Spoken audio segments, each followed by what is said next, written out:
So I'm going to go ahead and I'm going to start off with my brows. I'm going to be using the NARS Coconut Grove eyeshadow, and it's just a dark brown. I'm going to be using it on a flat definer eyeliner brush. This is one of my bling brushes. I like this brush specifically only for this. I don't really do my brows except when it's like really dramatic looks. My brows are really full and they don't really need much to be done. I just go ahead and I just fill in where there are sparse areas, because I do get sparse areas. Please excuse my three best friends on the top of my brow. They decided to come and visit. So I'm going to be using the NARS Soft Matte Concealer, and I'm going to use that to prime my eyelids as well as clean up underneath my brows. I do want my brows to be very defined because this look is really dramatic and has a lot of colors. I want it to be really defined.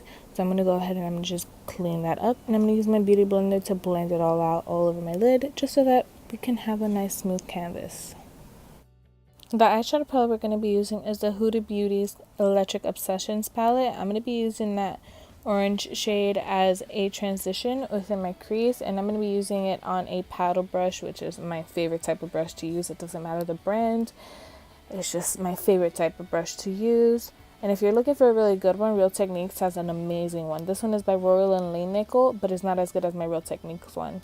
So I'm going to use that really hot pink, and I'm going to put it lower than I put the orange one. And it's just going to do a nice little smoky effect, I guess you can say. It's going to give a nice gradient. I'm also going to apply it towards my outer corner. And I'm going to be using the NARS concealer as well on the same brush, and I'm just going to cut my crease. I'm not going to do it too high because this shadow is really bright. As you can see, is that teal shade, and I'm going to apply it all over my lid exactly where I put that concealer. And what it's going to do is just going to help it pop instead of having to wet my shadow. Is going to help it pop because, as you see, I did get it outside of the line, but it could be cleaned up with my regular brush. I'm going to use a dark purple. I'm going to use it to define my outer corner. So what I'm doing is I'm using it on a different finger. As you can see, I'm using it on my index finger, and I still have the blue on my ring finger. So what I'm going to do is, as I am trying to blend it out, I'm just going to be switching from blue to purple just to get that nice little blended transitioned shade. I'm going to be using these Sephora watermelon wipes. This is the mini travel one. These are like $3. They're amazing. It smells so good. I'm going to use that to clean up any fallout that I would have and any mistake I would have caused.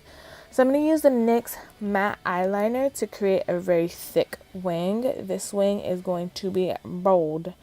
I'm going to use that, and I'm going to just draw it on as I would normally, because we are going to go in with falsies. It's okay that I went a little bit thicker. I really like this eyeliner.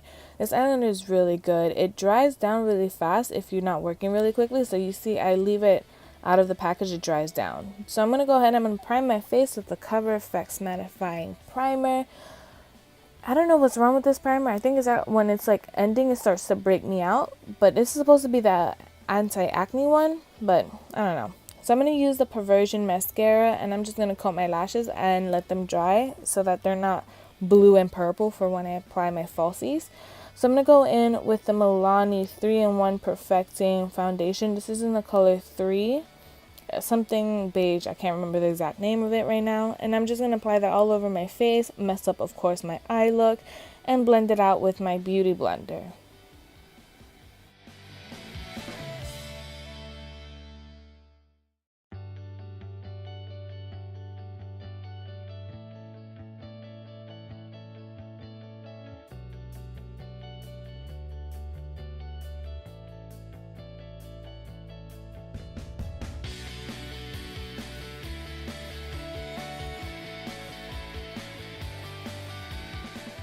I'm going to use that same NARS concealer on the same concealer brush. I'm going to apply it underneath my eyes. I'm going to apply it on the bridge of my nose, center of my forehead, and on my chin. And I'm also going to go ahead and I'm going to blend that out with a beauty blender. I know this foundation is darker than the foundation. What?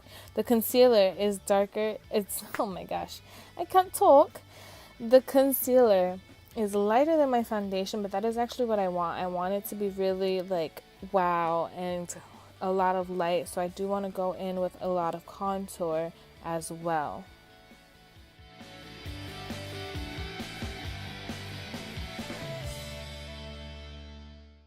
I'm going to be using that Wet n Wild contour palette in Dulce de Leche, and I'm using obviously the lightest shade to set my concealer wherever I just put concealer. And I'm just going to use that to help further brighten up my face. And I'm going to go in with the darker shade, and I'm going to just use this as a bronzer. I'm not going to use it as contour because it's too warm for contour. It doesn't really do much. I'm going to go in with a different shade to contour. But I'm using this on a dual fiber brush because it helps evenly distribute color. I'm going to go in with Coconut Grove again by NARS. And this is a Benefit little brush that came in with the Huda bronzer. I put a lot of shadow, so I'm going to just go ahead and try to blend that out as much as I can. And it ended up working out at the end. I just had to go in with some translucent powder as well as more bronzer. I don't know what I was thinking about going so harsh, but hey, I made it work eventually. So I'm going to go in with NARS Goule. I think this is how you say Goule, Goule, Goulia. I don't know. I'm using that on the same dual fiber brush, and I'm going to go ahead and apply that on the apples of my cheeks. I like this blush because it's like a nice wine color and it looks good with this eye. I'm using these falsies. These falsies are the Layla lashes. They're really dramatic and they're really beautiful. And I'm going to go ahead with the Cargo Cosmetics eyeshadow in Toronto, and I'm going to use that to highlight my inner corners, highlight the cupid's bow, as well as the tip of my nose and the bridge of my nose. I don't do my cheekbones because I'm really oily. Oh, and my eyebrows. But I don't do my cheekbones because I'm really oily, and what it's going to do is make me even oilier. I'm going to go in with that same orange shade on a smudger brush, apply that underneath my eyes, and then I'm going to mix this hot pink and this matte red underneath my eyes just to add more definition. I'm using the Colourpop Swerve eyeliner, and I'm only applying this on my outer corner. This is going to give me that nice doll eye effect. And this is the NYX Lingerie liquid lipstick. I think that's what it's exactly called. And this is in the color Striptease. And I'm going to go ahead and apply that. But you're going to see once it dries down, it gets a little really like pinky, like mauvey, almost dead looking. So I'm going to go in with the NYX natural lip liner, and I'm going to just add some warmth back into my lips and define my lip line because it's going to look like I have no lips. So I'm going to be using the e.l.f. Matte Magic Mist and Set, I think it's called Mist and Set setting spray, and I'm going to just set my whole face. And that's the final look, guys. Thank you so much for watching. I hope it was simple and easy enough